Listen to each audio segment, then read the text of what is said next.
My husband and I traveled to Colorado on a road trip, and we took our grandchildren to the museum there, and they have this whole part of the museum with plants of the Great Plains and animals of the Great Plains and tribes of the Great Plains. So they classify us with the animals. That's their mentality, you know, and when you're dealing with people and governments who have that mentality,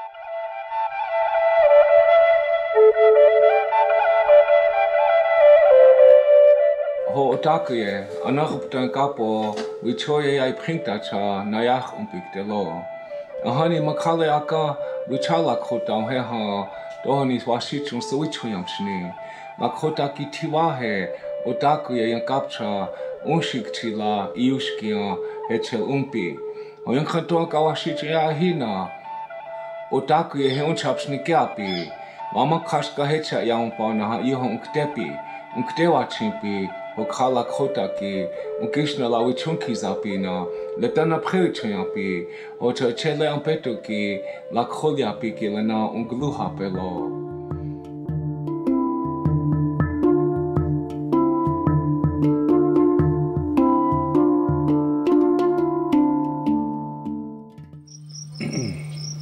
Our forefathers were great chiefs and warriors that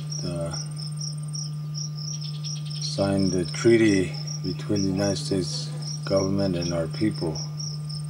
And treaties are an international document between two parties, and we were a nation at the time when we signed treaties with the United States government. And today is like, this year is 2009. We've come this far, but in the past,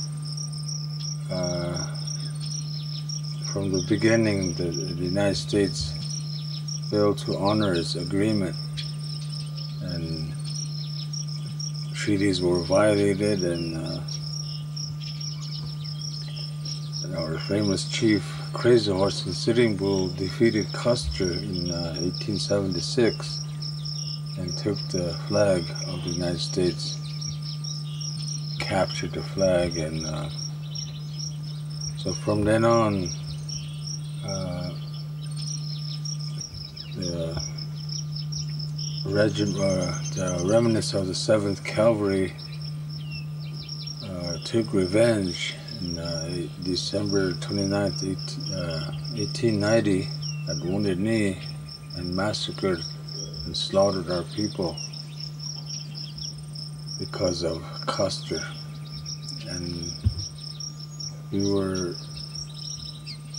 a few years earlier, we were herded onto these, our people were herded onto these reservations and held as captives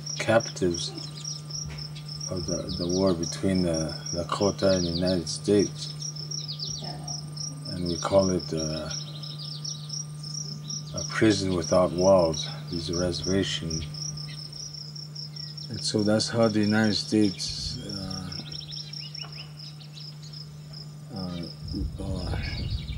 took our lands by lies and deceit and murders and all that. So these church people, the churches are involved with the United States government, conspired to take our land, and they did a good job.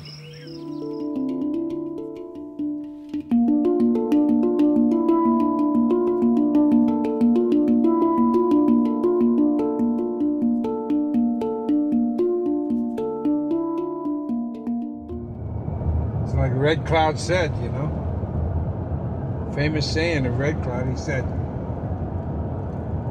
the white man made us many promises, more than I can remember, but he only kept but one. He promised to take our land, and he took it. Back in 1492, a pope issued a papal bull, and in his papal bull, he declared us as heathen savages. And as heathen savages, we didn't have no right to land. We didn't have human rights. We were animals. So with that, the United States, through their court system, took the Pope's papal bulls and they lorded over us as second-class citizens in this country.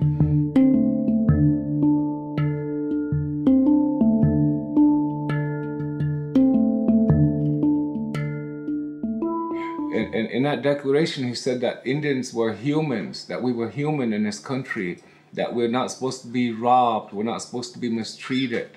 So the Pope declared us as heathen savages. Then he passed another papal bull to treat us with respect. But the country did not pick up on that. They only used that first papal bull to take our land, to steal our ways, to assimilate us, to Christianize us. I guess they want us to see God.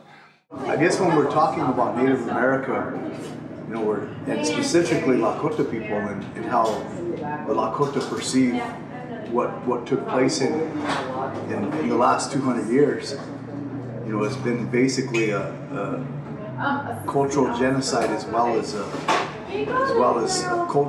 culture genocide, but also the whole understanding of how to kill Native people is probably at the height of our Lakota mind, because we've seen so many of our people die, you know.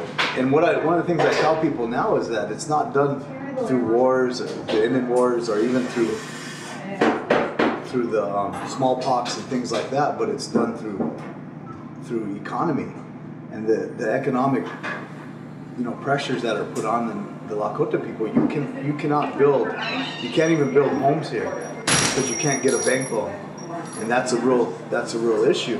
But over the last 200 years, our people have seen the American people as advancing and searching for materialism, whether that be gold or oil or, you know, natural resources.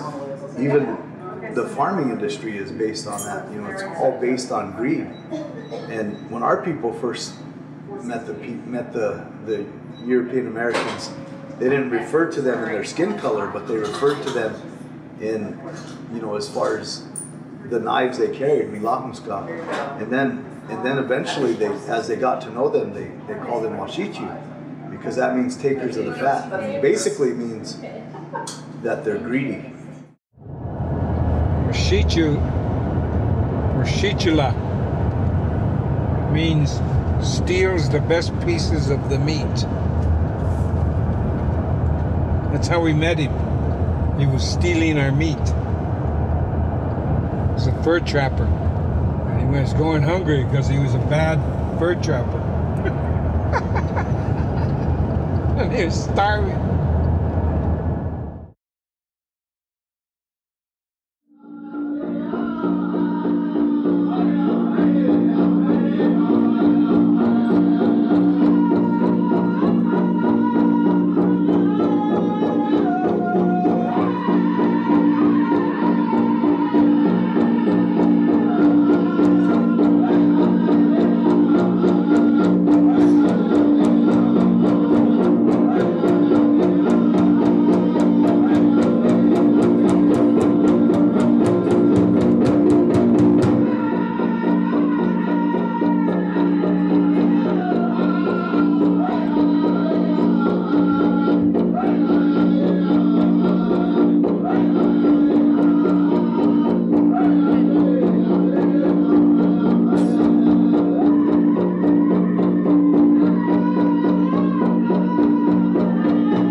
8 years ago, I called a family meeting. When I call a family meeting, there's a whole bunch of people that come. So we had a meeting for 2 solid days, and we discussed many ways that we could do many things, and we talked about everything. But every form of business in the Western model is designed to ruin the earth. So what kind of business can we form that is more natural, more neutral to the earth and the air and the water, everything that we need to exist? And here one of my grandsons says, we should grow hemp. There's so many uses for it. You can break the hemp down into 300,000 different ways. You can replace everything that's made from plastic, everything that we use today from hemp.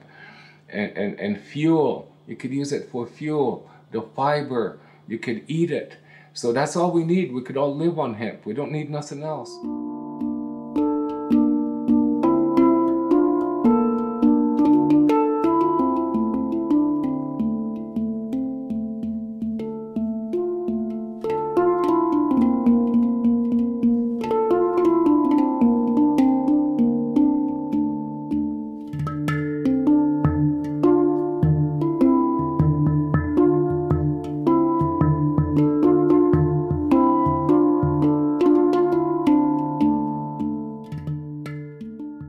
Planted on April Fool's Day, on April 1st. So by end of July, our hemp was mature. They were ready to be harvested. They were ripe. And we had it tested, and here it was 0 THC hemp. And this is what we wanted. We didn't want to grow marijuana. We wanted to grow hemp. And so we were just right on the right track. It seems like destiny was just controlling this whole situation. I invited the U.S. Attorney, I invited the FBI, the U.S. Marshals, every police department in the area here. I invited our tribal police, our superintendent of the BIA agency, our tribal president. I said, we're doing this harvest. You need to come and witness the first hemp harvest. And none of them came except the FBI's Division of Eradicating a marijuana eradication department came, and they held us at gunpoint. They held me and my little brother at gunpoint while they stole our crop. It was outright theft at gunpoint. You just don't do an economic taking of a family. That's against the law, except for the FBI. And I just hate what they did to our family. The trauma that went throughout the whole family, down to our youngest babies. And they came with guns into our field. Hemp is a real gentle plant. It's a beautiful plant, and guns just did not mix with what they were doing. And I think they've seen that movie Thunderheart, because they were worried because there was 24 police cars, and there was 2 airplanes and 1 helicopter. And one of those airplanes, it had 12 windows, and you could see helmets sitting in each one. And the other aircraft was a smaller aircraft, and that one kept flying around a hemp field. He'd go around and look. I guess what they were looking for was a bunch of Indians peeking out over the hill, you know, and I think they were engaged in some form of fantasy. But there was nobody here, just me and my little brother. And the helicopter, he would come down and hoover while they were using their weed eaters, weed whackers they call them. But the hemp seeds were ripe, so you barely touch one and hundreds of seeds would just fall. So they basically successfully reseeded my hemp field. And the helicopter, he'd come down, and the hemp plants were so tall they would just sway, and they would push the agents around and knock them around. And so I said, hey, their plants are even fighting to live. And it was sad, but it should never happen to us. We're a sovereign nation. We have a treaty. We're the original people of this continent, but we get treated as second-class citizens. That has to stop. This silence, this complacency, it has to stop. Lakota, we want peace. We want to live in harmony, but we could never have that as long as we never have justice. Everybody has to be brought to justice. In America, you have to face up to your genocide and your ethnocide and your complacency. And this is all we want. We want to discuss this. We want to dialogue with you. Don't be racist towards us just because we're the original inhabitants here. So now, in the top 20 poorest counties in the United States, 4 of them are in the top 10. And the #1 poorest county in the nation is on a reservation, and it's called Zebok. It's up on the Cheyenne River. And then the second poorest is the Shannon County, and and then there's Todd County, which is the Rosebud Sioux tribe, and then there's the Dakota people in Crow Creek. And so you have 4 counties in South Dakota that are the poorest places in America. And so how do we begin to change that? And part of it is by seeking to allow the children to dream dreams and to see visions and to build a hope that's going to be a better place. The policies of the United States government are first bred and born on an Indian reservation. All the planning is first done here on the American Indian reservations of America and put into operation here. This is why you never hear about us. The United States keeps us out of sight, out of mind. So if you're out of sight, out of mind, they can do anything they want to us. Palestine. Look at Palestine and what the Israelis are doing. That's the policy, that's the American Indian policy of settlement, of how to take land away from the indigenous people. But Israel isn't. No, you know that it's practicing Nazism. And Nazism was born, Hitler wrote about it. Adolf Hitler wrote that the American government has the right idea on how to deal with the unwanted races, us. You put them in concentration camps. That's what he called reservations. Iraq is the new Indian reservation. They're never going to leave. They're always going to torture. When we look at, genocide throughout the world, and America has been probably at the top of the list as far as killing people. It's a real struggle because America is a great place to live, but yet it was by the death of many Native American people, and so when we see the European American people, we see death coming, and that's a real tragedy. You're next. The world's next. Fortunately, they're too greedy, and that's their mistake. As all empires collapse from within. They're never defeated from outside. They always collapse because they're greedy.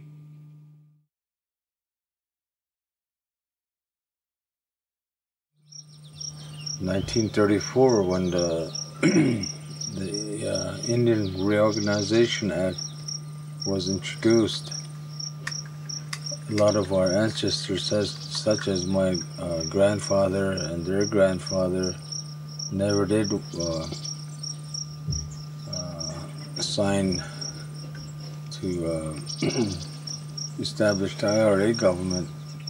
And so, like, I'm a descendant of chiefs that, didn't want this new deal they call the tribal council system. And 1989, there was a special committee on Indian Select Committee on investigation on his reservations, and their findings were that BIA and IRA tribal system form of governance was a complete failure.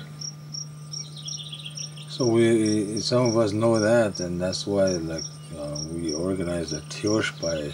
Tioshpais are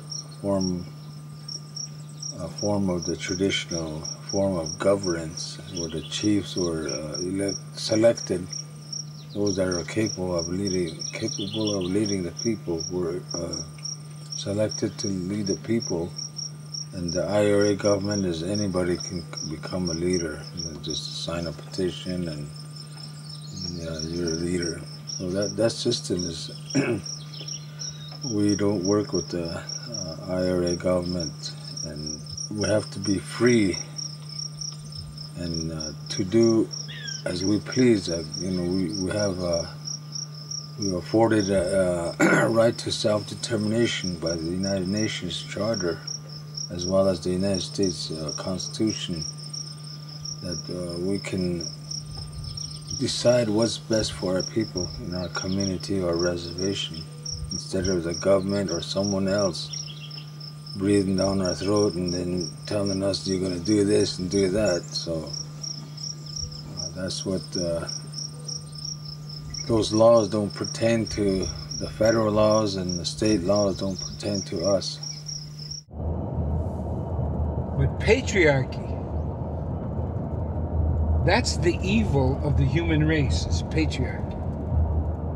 Matriarchy is where we all come from. Every one of us, every human being on earth was at one time, way back,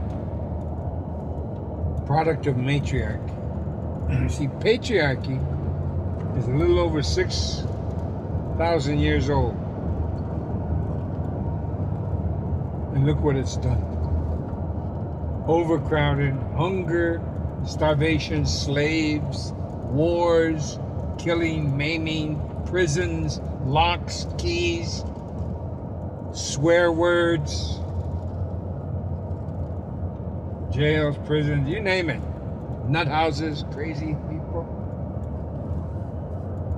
That's patriarchy. And he's the one that calls himself civilized.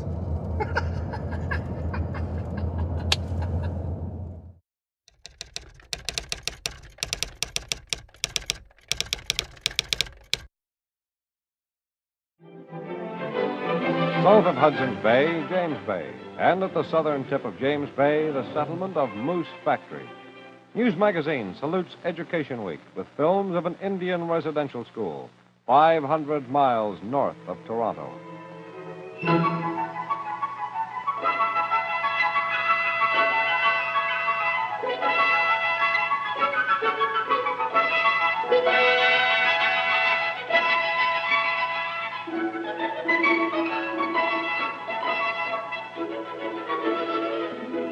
It's one of Canada's 69 Indian residential schools, scattered in key locations as far north as the Arctic Circle. They've a total of 11,000 pupils, orphans, convalescents, those who live too far in the wilderness to get to a daily school. They learn not only games and traditions, such as the celebration of St. Valentine's Day, but the mastery of words, which will open to them the whole range of the ordinary Canadian curriculum.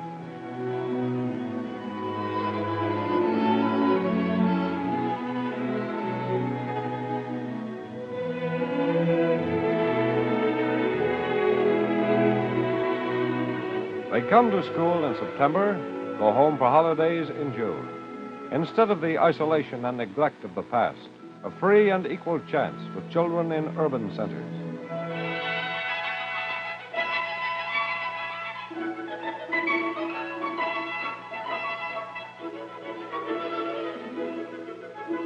A service begins each day. The school is conducted by the Church of England, though it's maintained, like other Indian schools, by the Federal Department of Indian Affairs.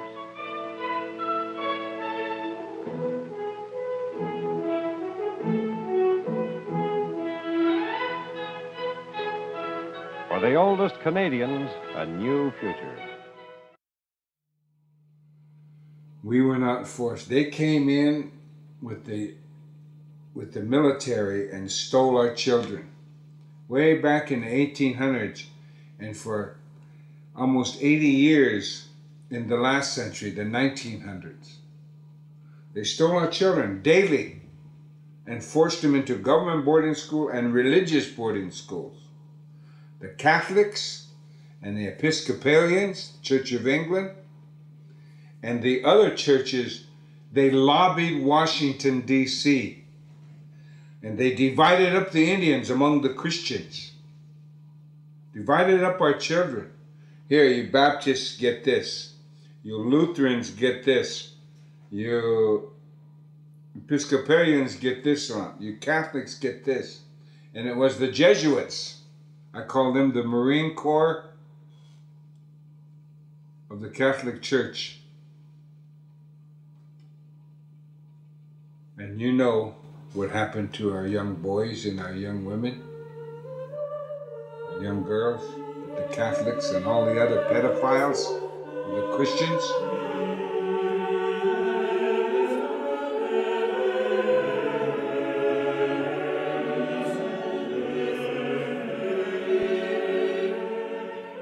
When I was a younger student, the priest would have like movie night in his room, in his quarters, and would bring out, goodies, cookies, popcorn, pop, and we'd watch movies. And some of us he would have sit on his lap, and he would stroke his hair, hold us there.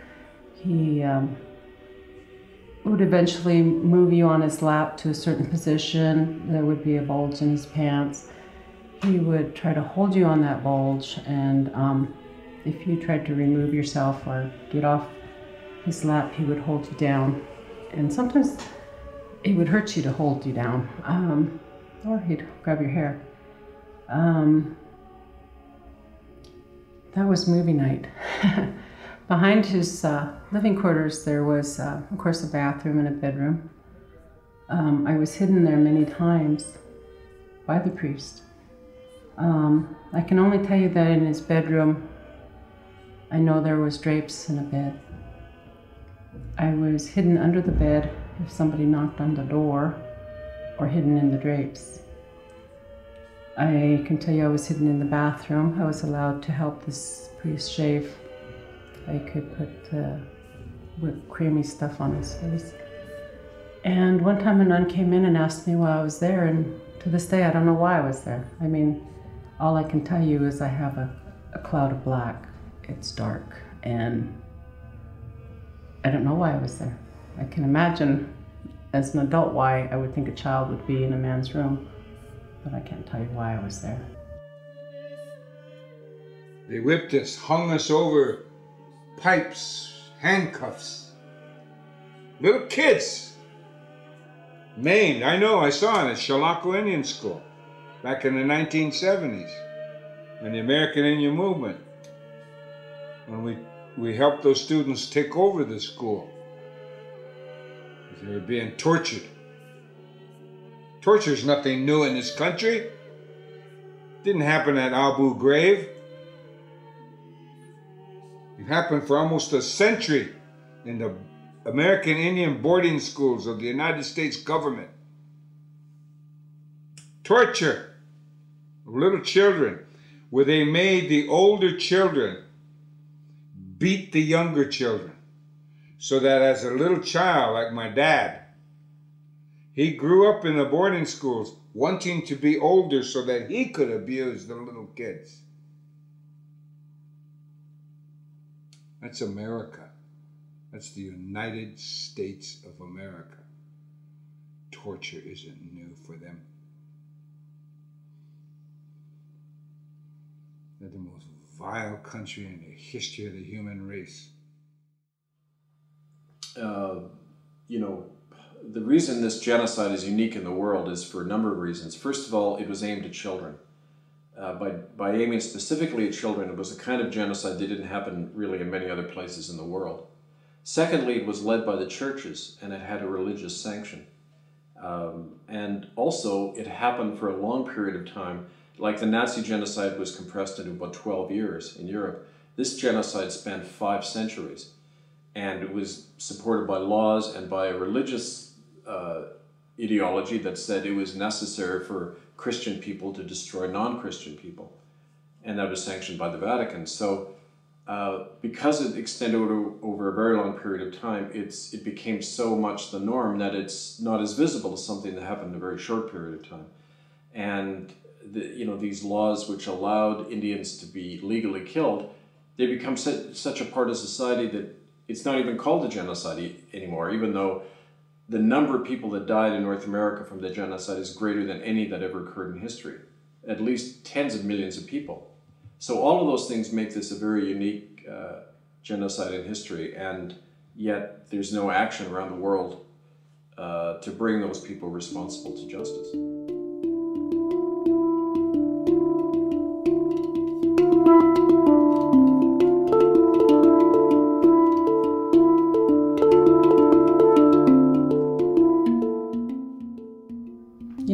baby outside running around playing. And we heard a child crying. So we went to go see who this baby was because, we found them interesting, being kids. And we go to the church. And we go through the side entrance. There's 3 altars in the church at St. Mary's. One of them's the altar of St. Joseph. And we come in through that entrance, and there's this lady there. She's wearing like a white night clothes. And there's 3 nuns there. And they're saying the rosary, and there's a priest, whatever he's saying, but he has the Bible in his hand. And then there's 3 younger priests, and one is lifting the floor, the other one is getting underneath the floor, and one is taking the child, the baby, from the mother, and the mother wants the child. She's crying, my baby, my baby. And they hand it off to each other, and we're like watching.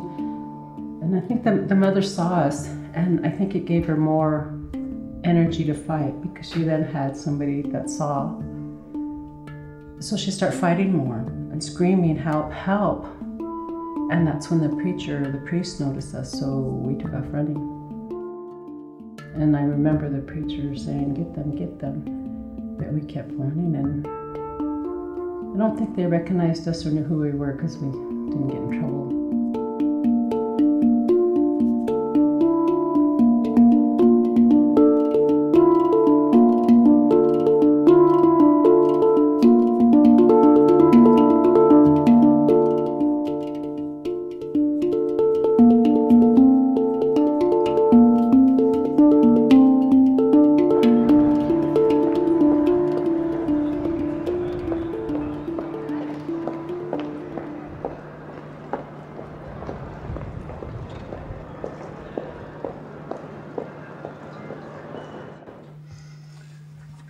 The Native American population was isolated from the white majority. That is almost a consequence of the authorities forcibly taking children from their parents and putting them in residential schools. Is that right? That's right. There was a law in Canada in 1920 that every Indian child had to be in one of these boarding schools or their parents would go to jail. And because of that policy of forced internment or imprisonment in these schools, we estimate that as many as 50,000 children died over a century in these schools because of malnutrition and disease that in many cases was being deliberately introduced among the students. So we believe it was an attempt to actually get rid of many Indians so that the white settlers could come in and get the land. And that is part of the reason of running these schools. This policy would nowadays more philosophically be regarded as should we call that a joint venture of state and church to eradicate native culture and seize their property? Were there connections between capital and cultural interests? Very much. There was the church and state cooperated together, but then it was also an attempt to get the resources and the land of the native people. So, for example, these schools were often built where there were valuable fishing or timber, minerals.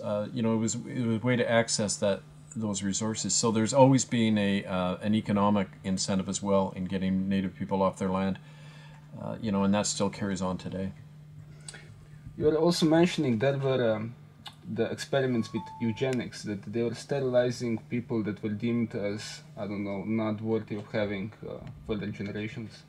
Yeah, the eugenics laws started in America. Hitler adopted them later, but they were in fact started in America and Canada in the late 19th century. And there were laws brought in Canada during the 1920s and 30s which made it legal to sterilize any native person. So we know that there were probably thousands of native women sterilized in Western Canada if they didn't go to church, if they were traditional and they held on to their land or their language, they would be forced to be sterilized. And as a matter of fact, I've spoken to number of men who said that if their marks were too high in school, if they were particularly smart, then they would also be sterilized. So under international conventions, those are crimes against humanity. It means you're trying to wipe out a group of people from breeding. And the thing to remember is that this was churches and government and local doctors and that working together to do those kinds of crimes. So that's why we say there should be a war crimes trial in Canada and the United States to look at these crimes,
We call upon the angel of the Empire of Christendom and of the Spirit of the Roman Catholic Church and of the City of Rome to listen and respond to these commands which come from the heart of God.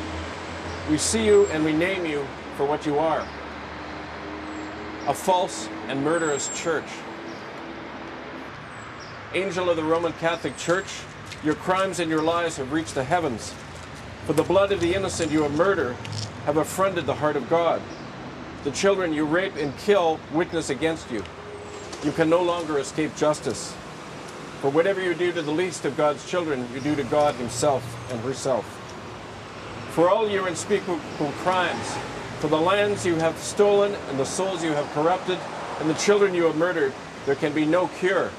For you are a murderous body, born of the evil one and pledged to his purpose of conquest and death, of lies and corruption. Know this truth and accept your death as we shun and turn away from you. For God has brought down the mighty from their thrones and lifted up the poor. God has confounded the rich and the powerful and brought justice to the oppressed, so that all mankind may see God as one. The light shines in the darkness, and the darkness has not overcome it. It is accomplished. Amen. And so with the remains of these ones you have murdered, we commend the false church of Christendom to God's keeping, earth to earth, ashes to ashes, and dust to dust. The false church is gone, never to rise again. Amen. We proclaim this in the name of the true Christ, God, our Mother and Father, and of all humanity, who rules now and forevermore. Amen. May all people hear and accept this truth and live in its light forever, as free and sovereign souls in a world cleansed of war, of violence, lies, murder, and corruption. In God's name, make it so. Amen.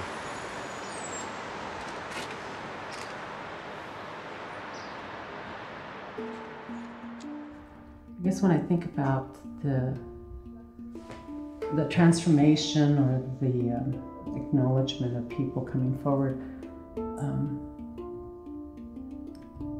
I guess throughout all of it, there's laws that protect people. People of the community, people that are victims, society. Then there's the laws that if a person oversteps their position, abuses their authority, there's laws.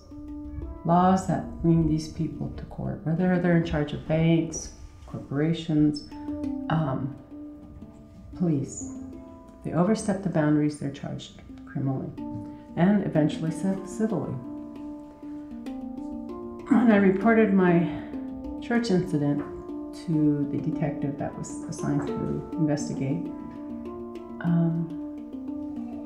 he said he had to ask permission from the priest. And I said, you wouldn't ask mine if I was the violator. And I said, he said, like you said, it's sensitive. In my heart, it gets really knotted up because when I think about being sensitive, I can actually see a child being placed in the dirt. I can actually see a child losing breath. Those are the night terrors that wake me up. And how sensitive is the law to that child's needs?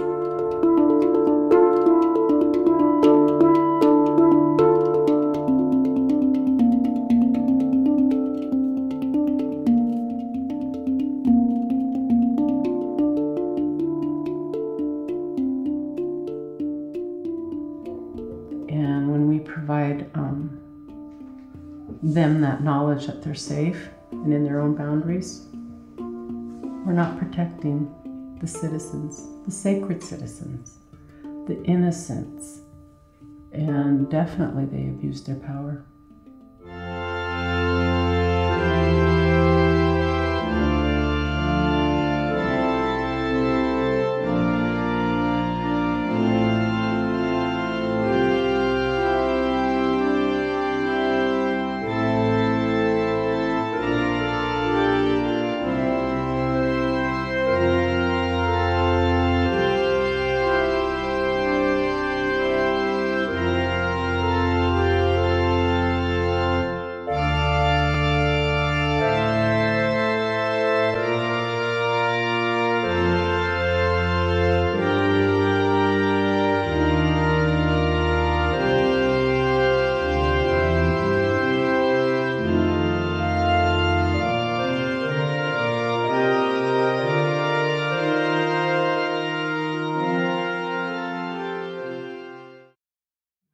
So Christianity is not good for Lakota people.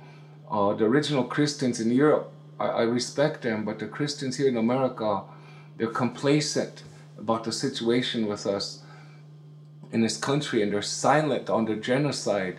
And I think that's criminal. And we want to bring that to light someday. But this Christianity doesn't do us no good. If the church would own up to some of their misdeeds, the genocide, the ethnocide that they committed, then I think we can have more respect for them. But they're keeping quiet about it, and this is really sad. And we want the country to realize this, and we want the country to talk about this. The Germans, they owned up to what they did to the Jewish people. They built them the biggest museum and they gave them money. But America, they just keep on being capitalists, and they're still killing us. They're still racist towards us. And this is not a good way to live. As Lakota people, we want to live in peace and harmony. When you interpret our words, just the word Lakota, I'm a Lakota, I'm not a Sioux. The Lakota means love, means la means love, la. And ko means to include. Da means ancient. How can a tribe that's gentle-natured be mistreated as much as we were? Because we live in a kinship system. And the word for father, ate, means you shoulder the burdens of your whole family. That's the word for father. When you hold a child and that child puts his head on your shoulder, that's the description of father. And so we love and have compassion and live together, the kinship system. And this was the best way to live on this world. And so we want to live that way. We want to keep living that way. So I ask you, what I'm asking you is to look to the indigenous people. They're the ones under attack around the world. And why? Why? It's not because we're stupid or unclean. It is because we're matriarchal. We are a threat to the patriarch. And every country on earth is patriarchal. Every religion, every major religion, including the Buddhists, are patriarchal. They all sanction imperialism. And they all have excuses. Every structure of patriarchy is the same. All their religions are structured the same. All their governments are structured the same. Like this, a pyramid with the male on top. Think about it. Rather than in a circle. A never-ending circle, infinity, which is matriarchy. So even though we have the historical trauma, we can still survive and we can still move forward as far as, how we take care of our children and how we build up our culture. The United States government wanted to kill the Indian and save the man, but they didn't succeed, and that's one of the best things. I see people from all over the world come to Pine Ridge, seeking to understand what happened here. And the Pine Ridge Reservation and the 9 others in South Dakota and throughout Native America, those reservations are just concentration camps. And they were made to imprison us. And it's no longer like that. We can travel freely, but it's like nobody really understands the true history of what America did to the Indians, or to the Red Indians, our Lakota people. All these sundances that are being held every summer, I hope that they pray for unity, that we can all think as one and become one and be strong. And like Crazy Horse promised his people that he shall return in the last day. And also the white buffalo calf white woman that brought the sacred chanumpa to the people promised that she will return in the last day, and that there shall be a flood in the last day when there's a buffalo standing in the west holding back the waters, and when the buffalo releases the water, a big flood's going to come, and those that flee in the mountains shall be saved, she said, and those that don't listen shall perish. So that she also stated that Grandmother Earth, Peach that means she's going to renew herself. And afterwards there's going to be a new world. The buffalo shall come back, the wild game and horses. And she also said that means that you shall hear the voice of Grandmother Earth. During that time the earth shall shake like a rattle. And so we're pretty near that time when the Mother Earth is going to cleanse herself. So every day I look forward to any signs of this happening. And we still have the sacred chanupa that was brought to us by the buffalo cap white woman. And so I hope in the future that our Lakota will be safe and go into the new world.